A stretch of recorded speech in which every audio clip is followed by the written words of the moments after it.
لهب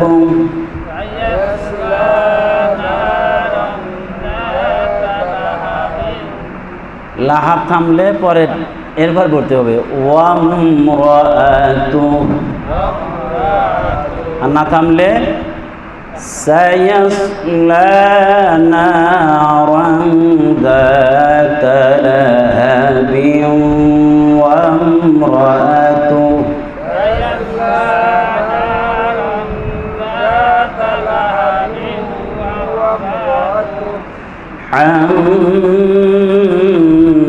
حمالة الحطب في جيدها حبل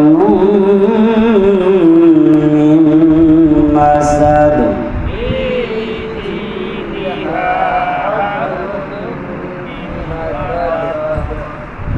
সাদাকাল্লাহুল আযীম। আমরা ইনশাল্লাহ আধা ঘন্টা টাইম দিতে পারবো না ইনশাল্লাহ, আধা ঘন্টা থেকে 40 মিনিট টাইম ইনশাল্লাহ বসবো এখলাসের সাথে। এখলাস কারে বলে? আল্লাহর জন্য করা। আমি যে এই কথাগুলো শুনবো কার জন্য শুনবো? আল্লাহর জন্য শুনবো। আমি বলবো আল্লাহর জন্য বলবো। আমি বসে আছি আল্লাহর জন্যই বসে আছি। অন্য কোনো কিছু পাওয়া যাবে এখানে? দুনিয়াবি কিছুই লাভ হবে না। দুনিয়াবি লাভ হবে এতটুকু, মানুষ হওয়া যাবে। কি হওয়া যাবে? কোরআনের কাছে আসলে মানুষ হওয়া যাবে। আর মানুষ যদি মানুষ না হতে পারে তাহলে নিজেও সমস্যা, সমাজেও সমস্যা, ঘরেও সমস্যা, সব জায়গায় সমস্যা। এই সমস্যা দূর করতে হলে দেখেন, একজন বাবা তার সন্তানকে এত টাকা দিয়ে পড়াইয়া, ইউনিভার্সিটি থেকে পড়াইয়া, এখন সে এই সন্তানকে নিয়ে সে পেরেশানিতে, সন্তানকে নিয়ে খুব সমস্যা। ছোট ছিল সমস্যা ছিল না, এখন বড় হয়েছে, টাকা পয়সা খরচ করে লেখাপড়া করাইছে, এখন বড় সমস্যা।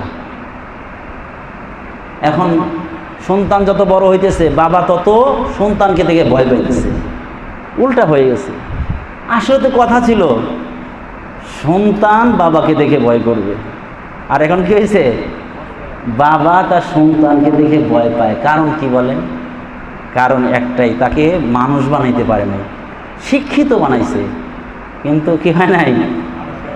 মানুষ হয় নাই। যে ছেলেটা 5 ওয়াক্ত নামাজ পড়বে, পড়ুক কলেজে, কোনো সমস্যা নেই, 5 ওয়াক্ত নামাজ পড়বে, তেলাওয়াত করবে, আল্লাহ রাসূলের প্রতি বিশুদ্ধ ঈমান থাকবে, এই লোকটা তো কখনোই বাবা মা অবাধ্য হবে না। দেখেন যে লোকটা, যেই ছেলেটা 5 ওয়াক্ত জামাতের সাথে নামাজ আদায় করে, ওই ছেলেটা কখনোই দেখবেন না পিতা মাতাকে কষ্ট দিয়া, প্রেশার দিয়া, টাকা পয়সা নিয়া তাকে চলতে হবে, হোন্ডা দিতে হবে, গাড়ি দিতে হবে, এই প্রেশার কখনো সে দিবে না। এই প্রেশারটা কারা দেয়? যাদেরকে মানুষ বানানো হয় নাই, মানুষ বানাইতে পারে নাই। আমরা তো মনে করি জগন্নাথ বিশ্ববিদ্যালয় থেকে, ঢাকা বিশ্ববিদ্যালয় থেকে, রাজশাহী